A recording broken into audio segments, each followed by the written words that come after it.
All she wants is a working fridge.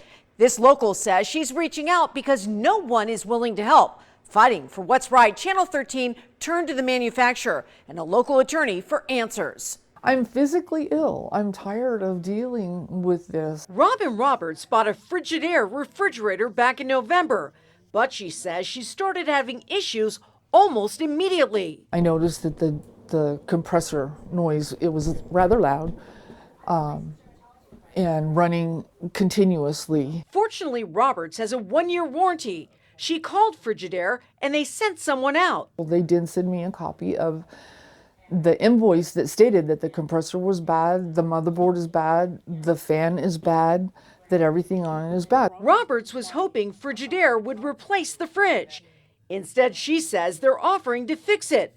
But Roberts told the company she doesn't want the repairs. I just want my money back, and I said I will even pay to upgrade for something different, but I really don't want this. 4 months later, Roberts is still waiting for Frigidaire to provide a working fridge. To help sort out the dilemma, Channel 13 turned to consumer attorney Peter Aldus with the Legal Aid Center of Southern Nevada. She does not have the ability to demand a refund under the warranty. Aldus cautions it's important to always read the fine print for any warranty. In this case, Frigidaire's 1-year warranty is limited to repair or replacement with another Frigidaire refrigerator.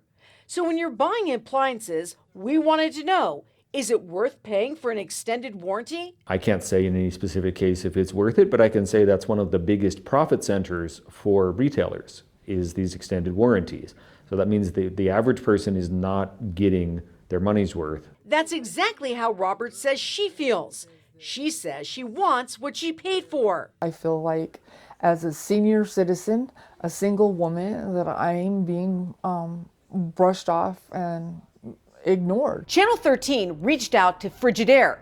In a statement, the parent company, Electrolux, says in part, "We always want to provide the best consumer experience and apologize for Ms. Roberts' difficulties." Roberts says she's finally in direct contact with a customer service representative and has agreed to the repair of her refrigerator.